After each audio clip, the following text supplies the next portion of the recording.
Welcome back to Around the Shoe. Doug Lesmerises and Bill Landis, joined every Monday by two outstanding members of the Ohio State football media. This week, the NBC4 family is joining us here on the Bill and Doug Show. We are welcoming Jerod Smalley and Joe Nugent to talk about the Buckeyes, two fine sports people from NBC4. Gentlemen, thank you for being here. Jerod Smalley, how long have you been around Ohio State football?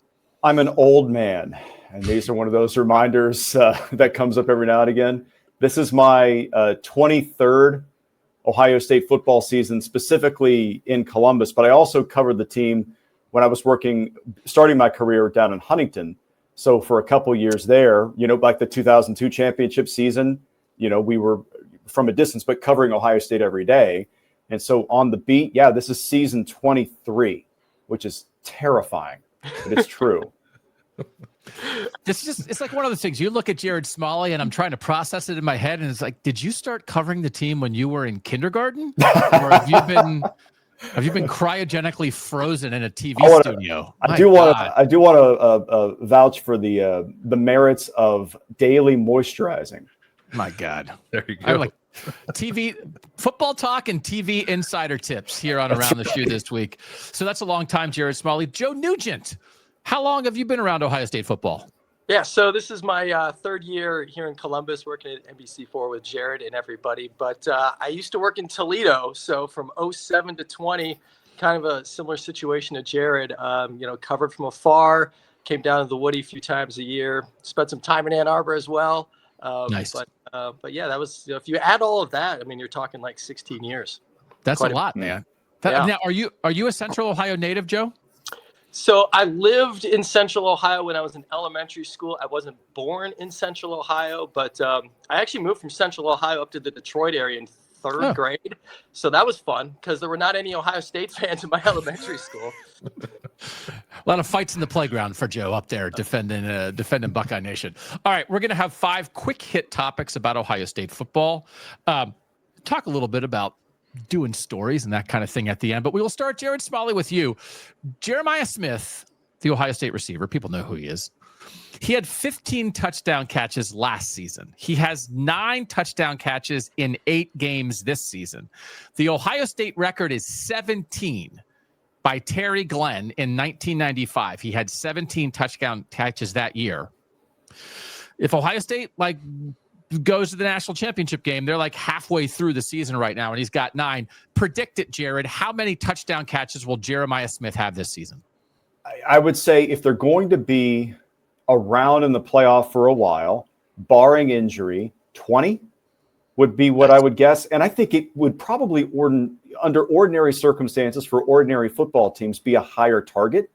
But the fact that 17 is on the other side of the field and you're throwing him a few here and there, more than a few here and there. He's pretty outrageously good himself. I don't know how you could expect the number to be higher than that. I think that's a really high target as is, but it's also respect to his, everyone knows who he is. He is an extraordinary talent. And that's just the amazing thing when you watch defensive coordinators like you watched this past week, try to figure out, I'm going to play quarters coverage and I'm going to do these things to try to strategically control their explosive nature. And it still doesn't work.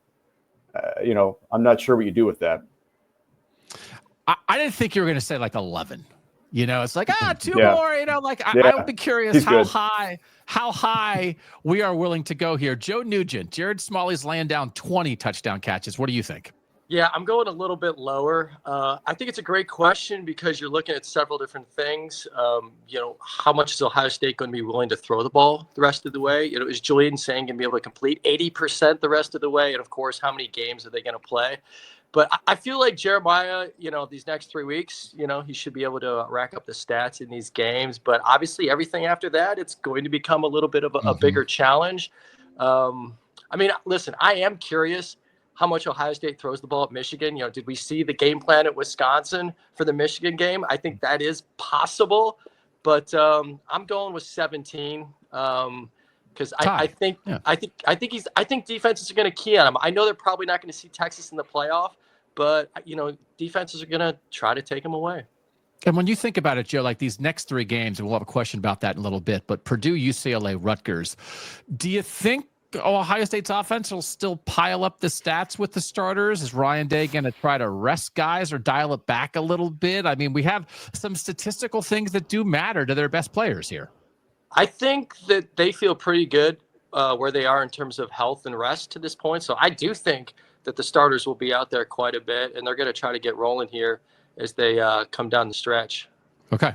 All right. So we'll keep them out there. Bill Landis, we have 20, we have 17. One breaks the record, one ties Terry Glenn's record. And just for the folks out there who don't have a stat sheet in front of them, 9 touchdown catches for Jeremiah Smith so far, 7 for Carnell Tate so far. Nobody else on the Buckeyes has more than 2. Overall, they have 24. What do you say, Bill? Yeah, I think we'll have a new record holder by the end of the year. 20-ish was the number I had in my head. To say a different number than Jerod, I'll say 21 for Jeremiah Smith. He had 10 in the regular season last year, and then he had 5 in the 4-game postseason run. I actually think it's possible he could get to 15 before the Big Ten championship. So that's 4 games. Ohio State, we're going to have a Heisman question in a minute, I think is pushing the Heisman Trophy thing for Jeremiah Smith and Julian Sayin. We are only beginning to see sort of the transformation of Ohio State into a pass-first team, which is obviously what they're going to have to be in the postseason and what I think they will want to be when they play Michigan. So I think they're going to keep working on that over these next couple of games. And also Purdue and Rutgers in particular are the 2 worst pass defenses Ohio State's going to play this year. So if you combine all of that, it'll be light yards per attempt. Combine all of that together, I mostly just don't think they're going to stop throwing the ball. And yes, we have seen teams scheme Jeremiah like kind of out of the game, like he didn't have a touchdown catch against Texas earlier this year, but I'm not sure the 3 teams that are about to play are capable of that, even if they want to. So I think he's going to rack them up these next couple of games and get to something approaching 15 before the postseason even starts. And then by the end of it, he'll have 21. Jerod, we have seen at times, whether it was Michigan last year or Texas in the semifinal, especially Texas again this year, defenses try to scheme Jeremiah out of the game. Like, do you think teams can still do that, or are we reaching the point where no matter what a defense does, Ohio State will find a way, and he's so good he'll find a way? There's no question defenses can do that, but then what are you doing? It's a rob Peter to pay Paul situation because you've got Carnell on the other side. So if you're going to double here, you're exposed there. Max Clare has been a glancing blow in the offensive game plan so far. I'd imagine this week in particular, that might be of interest to what Ohio State wants to do.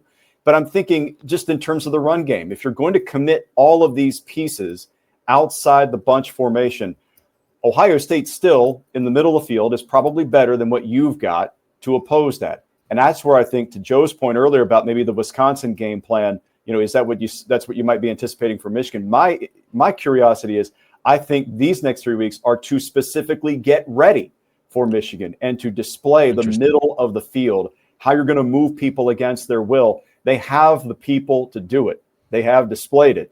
It hasn't been consistent. It certainly hasn't in first halves shown up the way they'd like.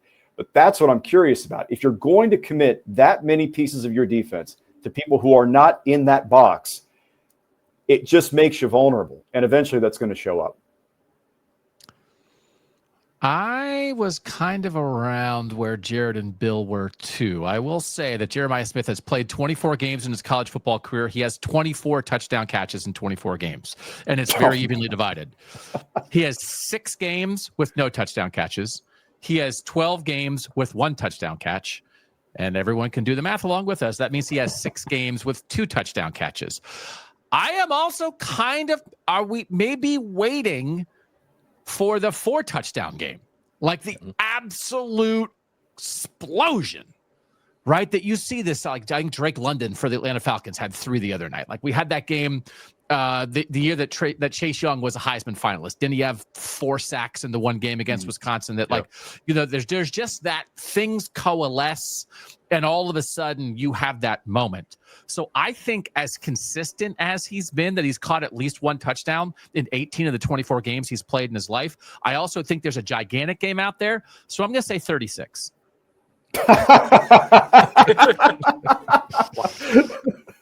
Conservative. I was probably right around there. I won't reverse prices, write it, and make myself go above. I'll say 20 also with Jerod, and we'll let Bill hang out there at 21. Yeah. But I think there are, as if you're maybe aware of like the moment when a team just makes it almost impossible for him, and it opens up Carnell Tate, it opens up Max Clare, it opens up the run game, but they just say we'd rather go down that way. We're not going down letting Jeremiah Smith do crazy things. Then I still think there maybe he could make up for it with a game unlike any he's had so far. And I do agree, Joe. Like I've been wondering a little bit about the idea of like, I don't know, or like, are they going to just like dial it back and like just really ramp it down for 3 games? But I actually don't think they will, because I think it's related to our next question, which is, and we'll start with you, Joe Nugent. If you were advising Ohio State about their awards campaigns, what would you suggest when it comes to promoting Jeremiah Smith, Carnell Tate, and Julian Sayin?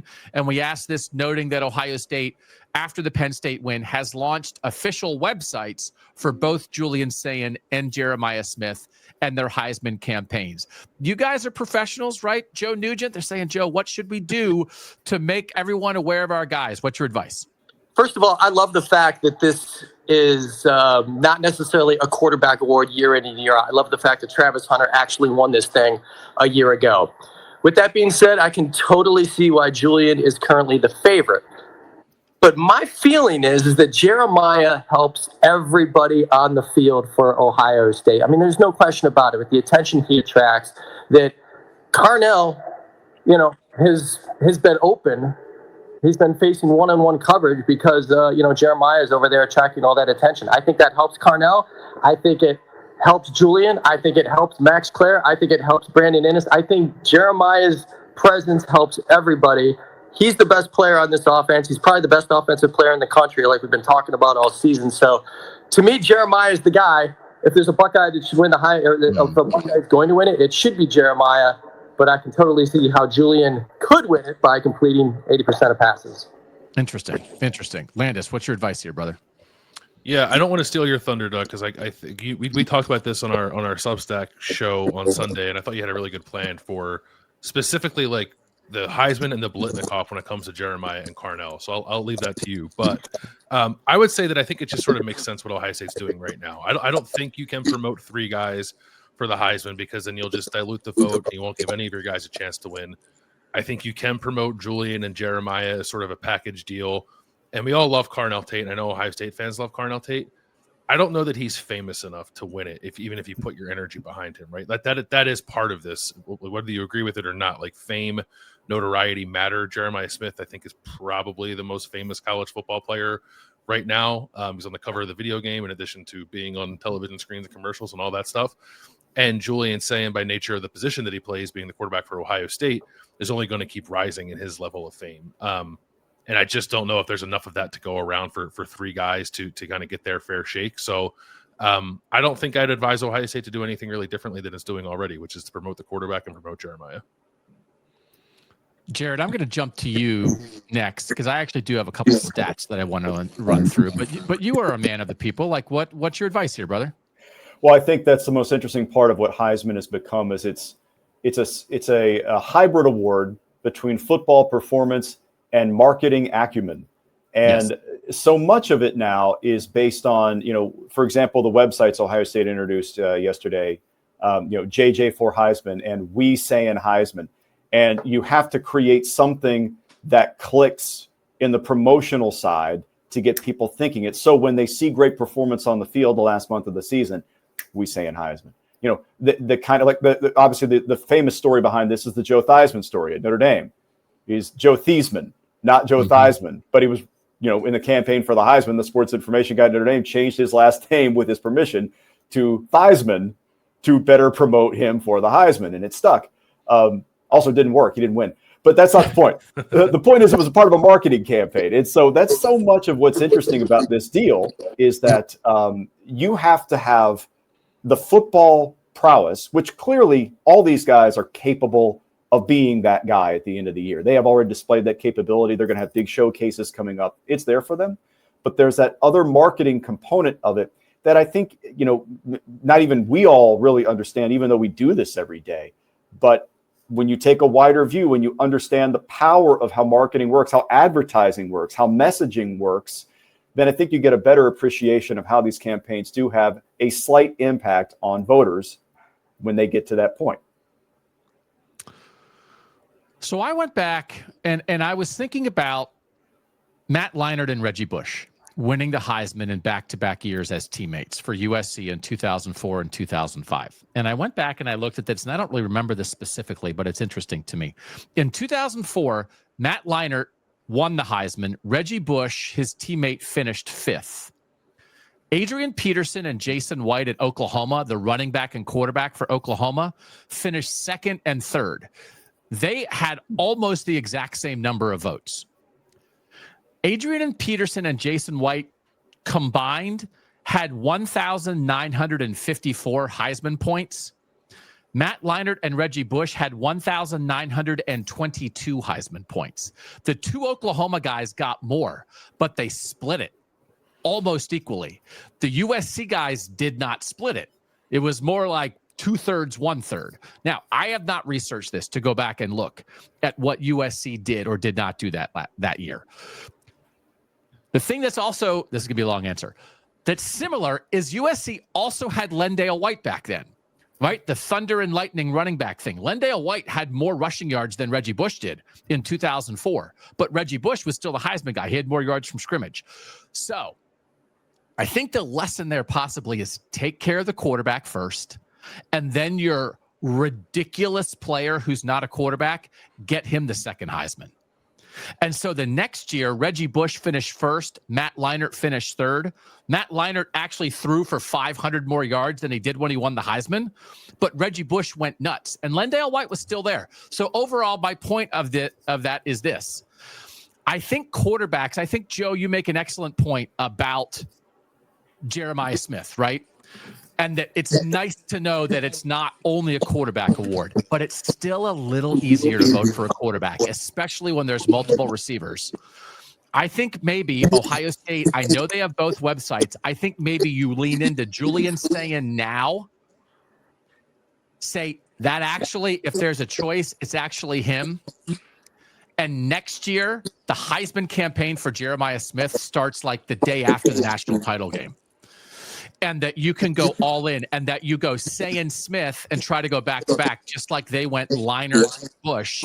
And then Carnell Tate's the Lendale White. He's an excellent player, but he's only here this year. Next year, it'll be easier, I think, for Jeremiah Smith to stack up stats.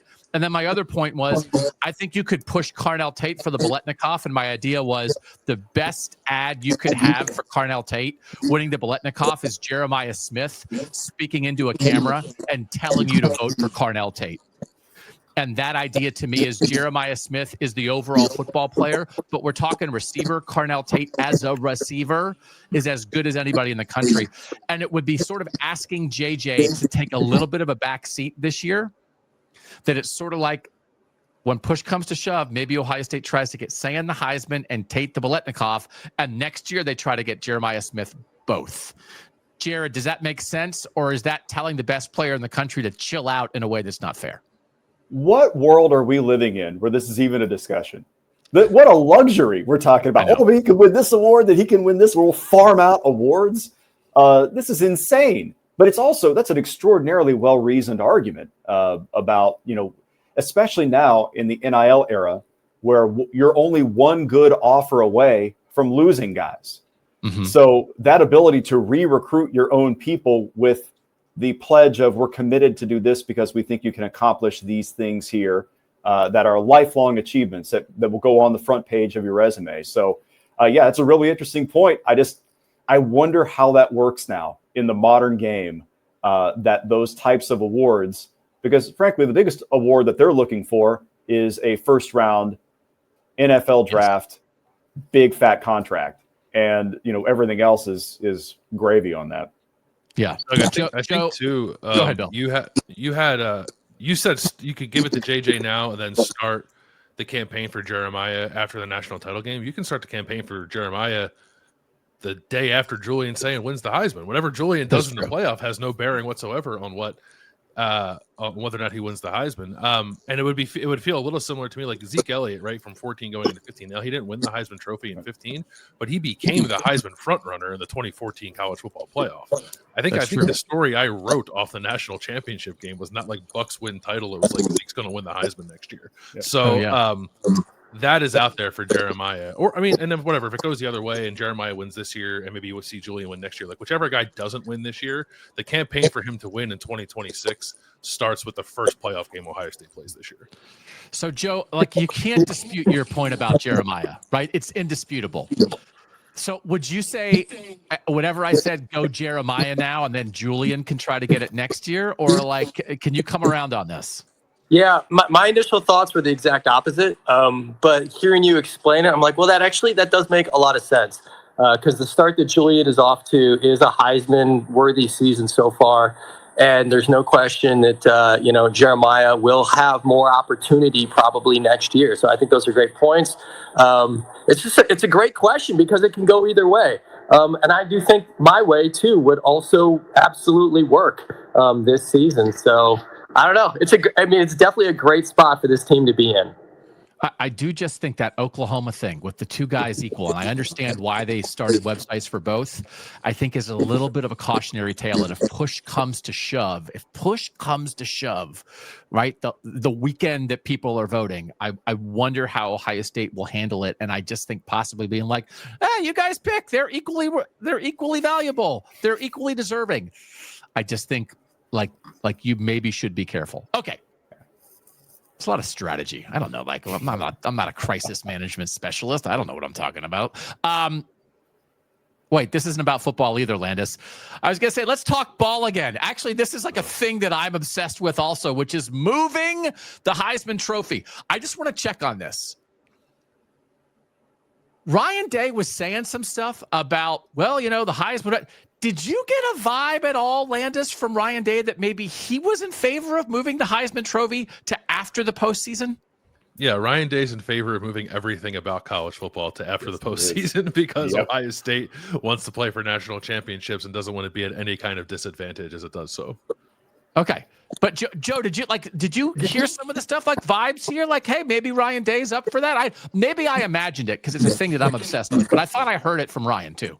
Yeah, I don't specifically remember him saying that, but he definitely could have. I'll say this. I'm in favor of it. That's for sure. I think it's the postseason should matter. My only hesitation would be that if it is after the season, it might basically turn into the national championship MVP award versus, like last year where Travis Hunter won it, on a team that did not make the playoff. That's going to be rare probably. Yeah.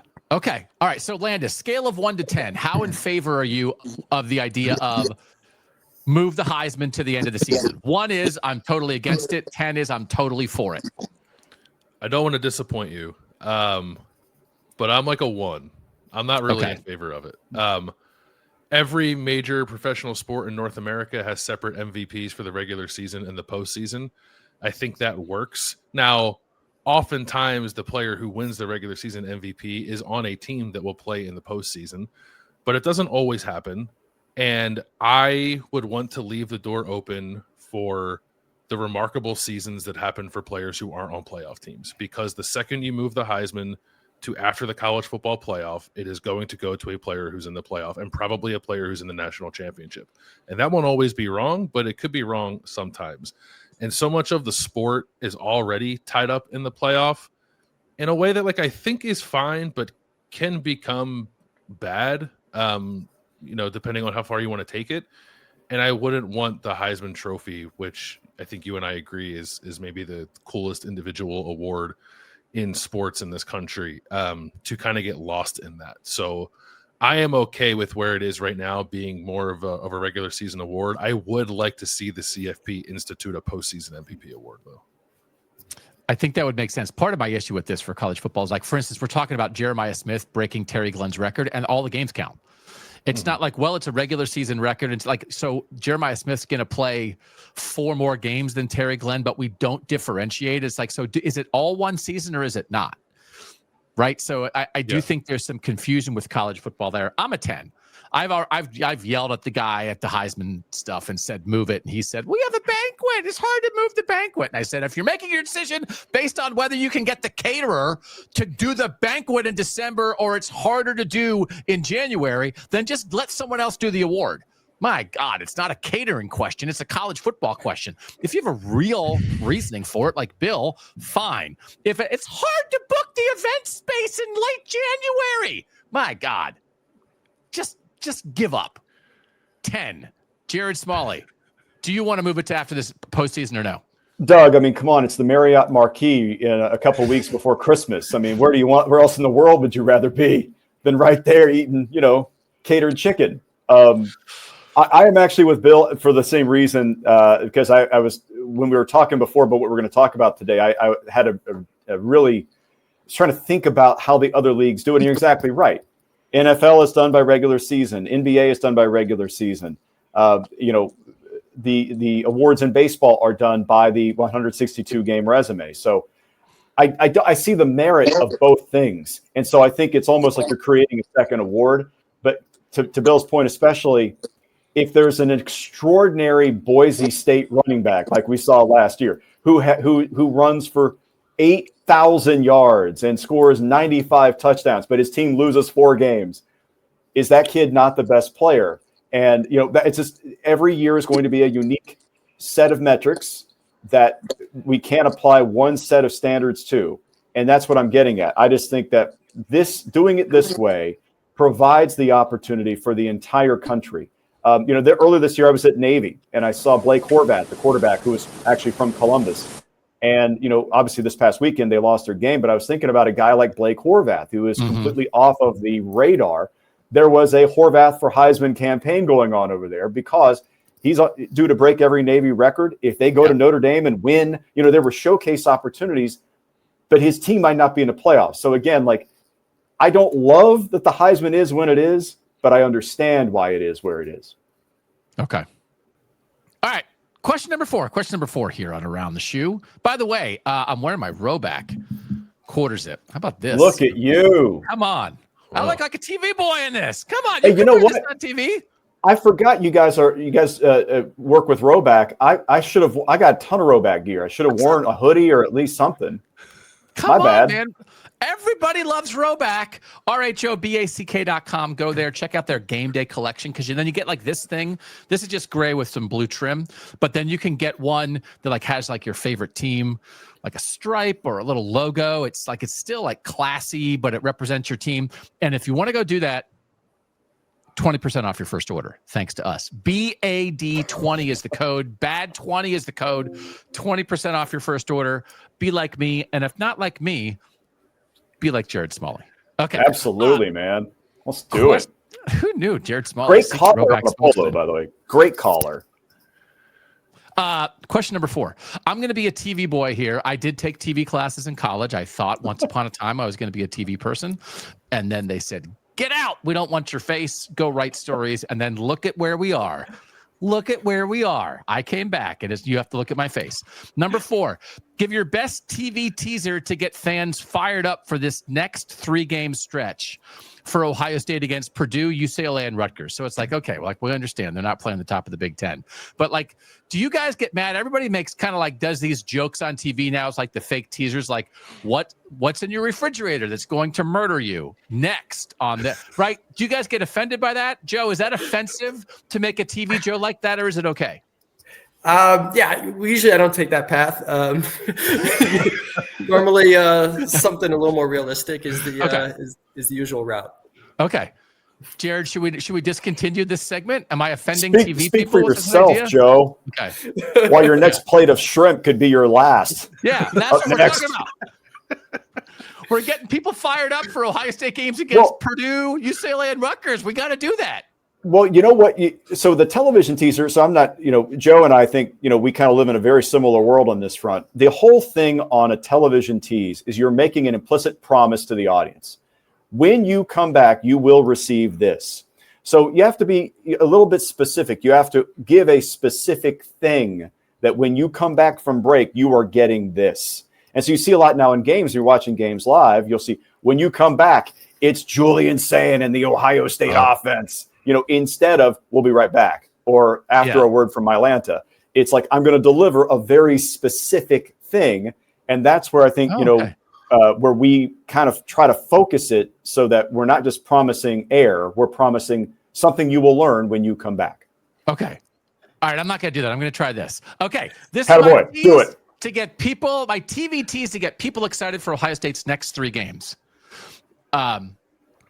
Last year, Ohio State cracked his helmet when Nico Iamaleava comes into the shoe. What will the Buckeyes crack next?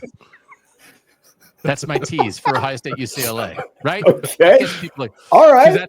Or you could just say Ohio State's favored by 31. Why should you watch? But that's not a good tease. That's not a good tease. That's not a good tease. No. So that was sorry, Jerod. Give us a tease to get people fired up. I wrote you one. Okay. All right. I wrote you one. Here you go. To reach the top of the Big Ten, you have to climb over the bottom. A 3-week stretch where resumes need padding and injuries need avoiding. Will the future hold hype, Hoosiers, and Heisman? Next. That's why he's the best. Pro. That's why he's the best. What a pro. You got hype, Hoosiers, and Heisman in there. You didn't even say Rutgers at all. That's so good. Operate in the rule of 3. We like alliteration, and we want to deliver a specific thing. Climb over the bottom. Okay. All right. Now we're getting the vibe. Joe, do you got a TV tease for us to get fired up? Yeah. Mine's more a little football feel, but I've got less than a month out from Ann Arbor, how the Buckeyes can build an advantage in that game over the next 3 weeks. So, that's related to what's coming. Nailed it. Come on. Because that's actually like, you know this, Joe. That's where Ohio State's fans' heads are in the Michigan game already. So you throw that bait out there and like they've got to use these 3 games. That's the best way to get Ohio State fans excited for this is to remind them that Michigan's looming, right? For sure. And I think also, listen, obviously Ohio State got it in its own way last year. I think what they're doing so far this year is building a mental advantage for this game. And I think the important thing going into that actual game is they need to look at it as like, we need to keep the previous 11 games in mind against these other teams and not the previous 4 games in mind against the Wolverines, right? They need to play this as the 12th game this season instead of, a run of the last 5 against Michigan. So that's why I think these next 3 games can be very important because they can continue to build an advantage for themselves going into the Michigan game. No, that's good. Like to find that balance of like it's there, but like you want to acknowledge it, but not be burdened by it. See, like this, your crisis management here as you're teasing people. Landis, give us a tease. We know. Did you almost go into TV, Landis, or no? No. I thought about radio, but never TV. I know what I look like. You do have but you have a nice timbre. TV Boys, doesn't he have a nice timbre to his voice? I'll tell you what, Bill is a podcast legend because he commands the audience with his soothed baritone. This may, but I mean he backs it up with the real deal. But the entry level of the voice is extraordinary. I appreciate that. Thank you. The problem is when you podcast with Bill, then I sound like Mickey Mouse all the time. I don't have the timbre. Well, Doug, I mean, it depends because ordinarily your voice is fantastic, but then when you go into, we gotta punch down at the South a little bit, swing our sword, and what's your impression of Kirby Smart or of like what's your hunker down? Don't drive fast, fellas. No, I don't know. I got to work on my Kirby. I just have a hat. But I don't really have a voice for Kirby. I'll work on it. Okay. I'll work on it. All right. Landis, Scott Van Pelt's aggression. Oh, yeah. Aggression behind the wheel. Bill Landis, what do you got for a tease? Yeah, I don't have anything nearly as good as these other 2 guys. And I sort of alluded to mine. I think mine would be something along the lines of like, these past defenses stink. Don't you want to watch Ohio State throw it all over them? Promise. You made a promise. Perfect.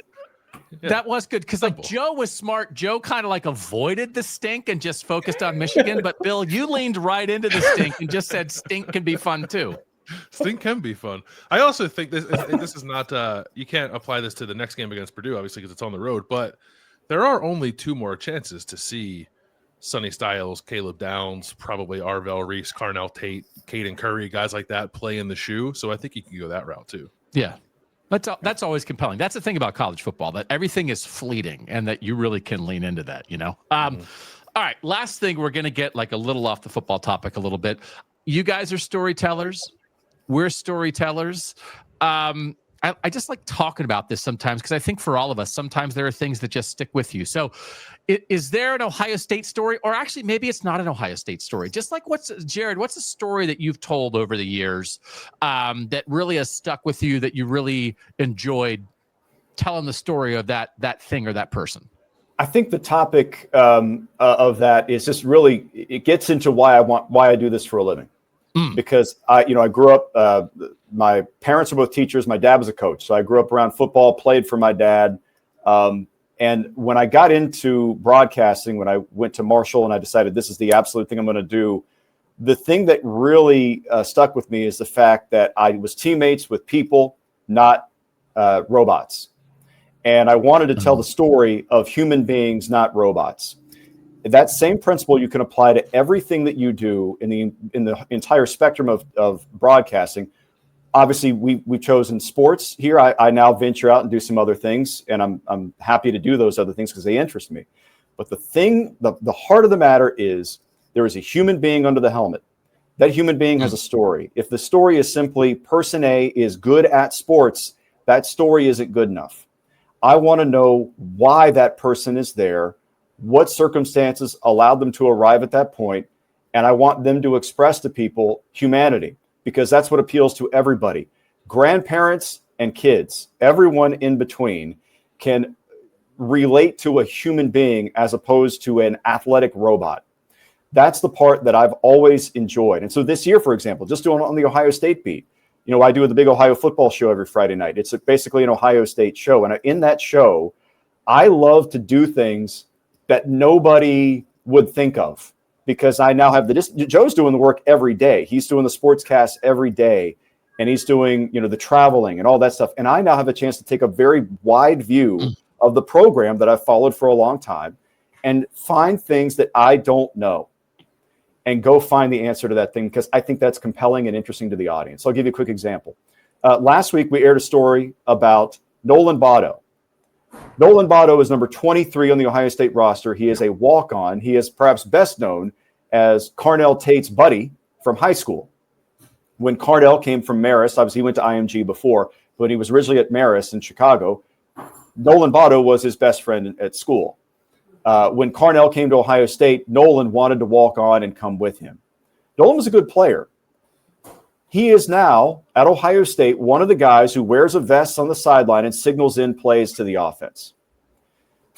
But in the Ohio State student, in his bio on the Ohio State website, there's a nugget that Jerry Emig from the sports information team wrote about Nolan Botto. And it says that 47% of his teammates in an informal poll answered Botto when asked, who do you hang around with? I was like, well, why? Why would a walk-on who's never caught a ball, who's never played, who's never seen the field, be so popular?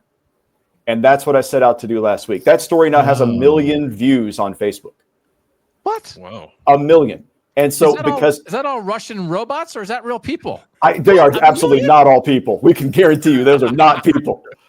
But my point is, there is a thirst for that out there in the community. They want to know more about these people. And of course, earlier this year, the Rufus versus Brutus story was just an insane venture into, you ever want to know what happened really on this stupid thing? Well, I'll give you 7 minutes on the stupidest thing you've ever seen. And it's easily the most fun I've ever had, diving into something that's just a legendary moment. That's what I do this job for. I love to tell people something that they'll find interesting. And the vehicle, the television part of it, the fact that there's a visual medium to it, and you can paint a picture for people of who these people are as human beings. It's the part that I'll never get sick of. Nice. I got 1 million. If I got 30 views on Facebook, that'd be crazy. Joe Nugent, you've been doing this for a while. What's the story that's really stuck with you? Yeah, I did one on Big Nut. I was curious to learn more about him. Obviously, he's probably the most visible Ohio State fan out there.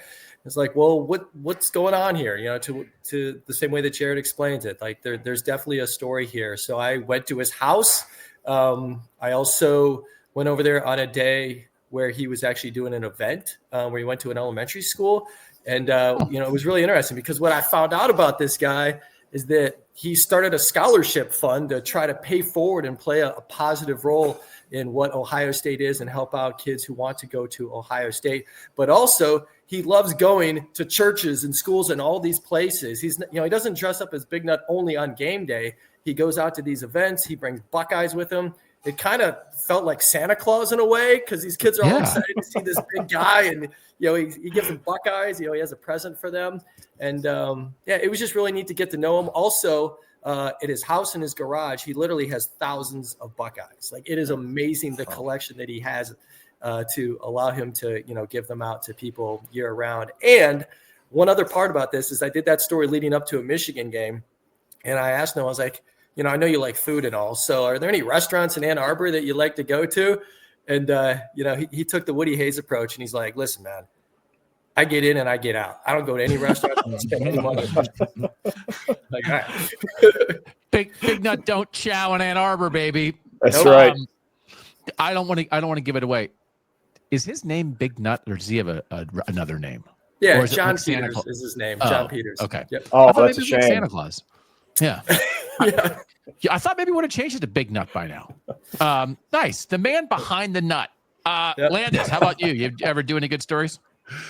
I've done stories that I like. Whether or not people thought they were good, I guess, is up for some debate. I still think one of my favorites I've done was actually my first year on the beat in the playoff run. I spent some time with Taylor Decker and wrote a story about. It was basically like a profile of Taylor Decker, but I sort of wrote it through. He was covered in tattoos, and I just wrote it through the meaning of all his tattoos and what they meant to him. I'm a man with tattoos, some of which have meaning, many of them don't. But his were all he had a bunch of them, and they were all they all meant something. And to kind of get to know somebody through that was pretty cool. I was appreciative that he kind of allowed me to do that because. Some people consider, body art is a pretty personal, intimate thing that maybe you don't want to talk about, but he did.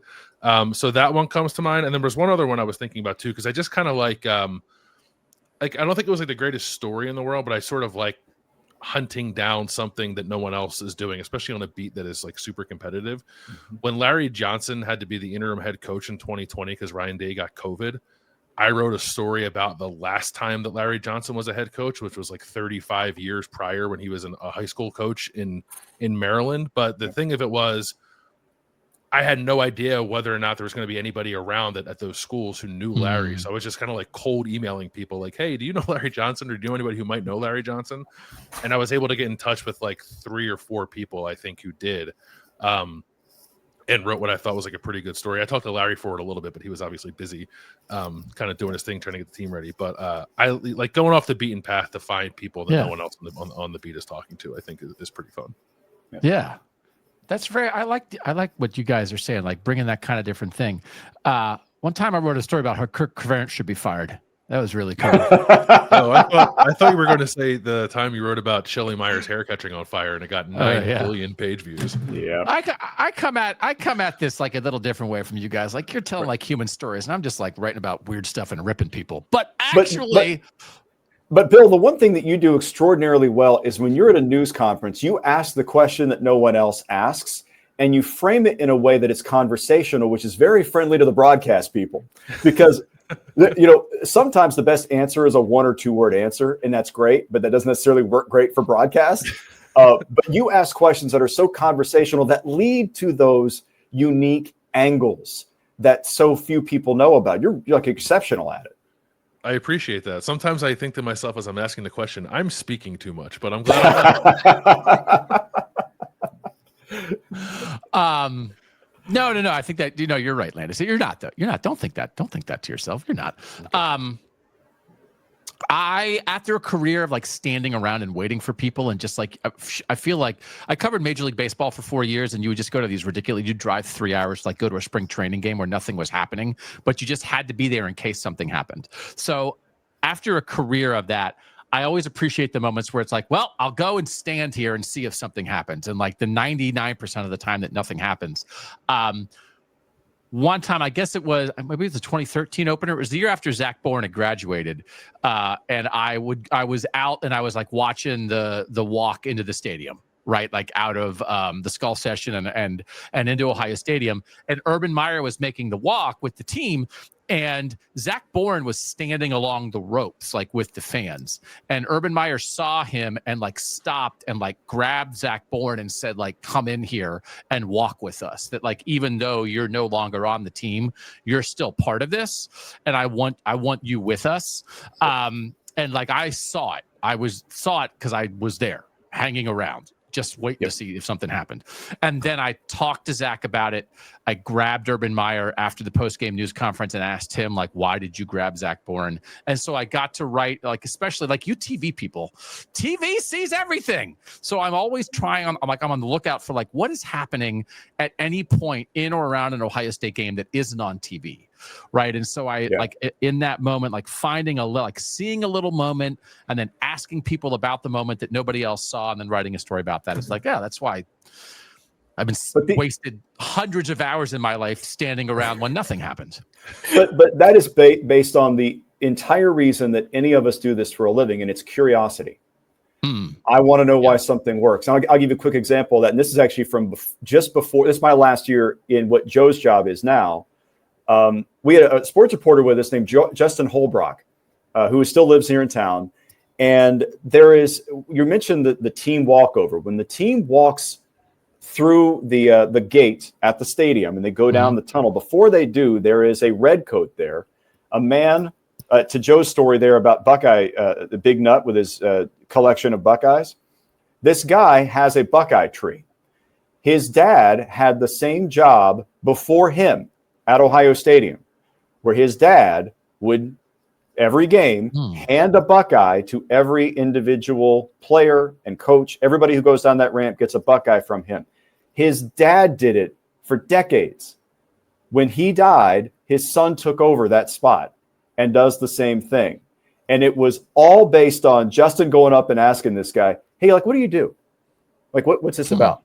And it led to one of the most interesting stories we've done. Just a great reminder of the traditional, the familial, the heritage in this program that is unique, even in a sport that's based on that all across the country. Here, it's just a little bit different.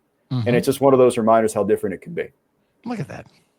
Just a bunch of storytellers sitting around swapping It's great. stories. Can do man. it all day. We could do it all day, but people have to go about their lives. That would be too long. Here on Around the Shoe. Joe Nugent, thank you for joining us. Where can the people find you? Where can they watch you? Where can they say, man, I love this guy. I want more Joe Nugent in my life. Yeah, definitely on NBC4, 5, 6, and 11 throughout the week. Also on Twitter at Joe Nuge and Facebook as well. So, yeah, pretty much everywhere, I would say. Nice. Yeah, no, he's everywhere. You're on at 5, 6, and 11? Yeah, every day. Well, Tuesday through Saturday. Not Monday. That's a lot of newscasts, brother. That's a lot of newscasts. We respect the grind. Respect the grind, my friend. Good. Thank you. Jerod Smalley, you're just on Facebook? I'm just on the internet, man. just a big internet exclusive. First of all, I'll say this about Joe. Joe replaced me in my role as sports director there. I had the role for 17 years, and I was in the department a couple years before that. Joe has been a sensational addition to our station, and just he knows what this is about. He grew up in it. Obviously he understands it deeply. Joe's doing a tremendous job, and it's like I get to be like, even though Joe and I aren't all that different in age, but I get to feel like a proud dad, watching, like what he and the team do now. It's like a really cool thing to be a part of that. What I do now, I anchor our 4 and 5 o'clock news every day at NBC4, which I'm absolutely delighted by. I have a lot of interests other than sports, and it's been a great way to tap into that and to grow myself as a storyteller, to do things that are unique, that are challenging. There was a point when I got, I think, Doug, you and I talked about this. It's like there is a point when you get so far into your career where you've done all the stories, you've been to all the stadiums, you've seen all the games, but that thing in your brain can't be squashed. That curiosity, that natural, explain why this thing works. You just change the subject matter and you're the same storyteller. So that's what I've really embraced about my new role. I love it. I work with great people. Jennifer Bullock, my co-anchor, is awesome.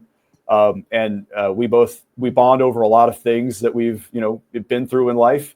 And she's a great partner in it. And then for fun on Friday nights, I host a Big Ohio Football Show, which is our weekly Ohio State show. It airs at 7:30 every Friday night before Ohio State games.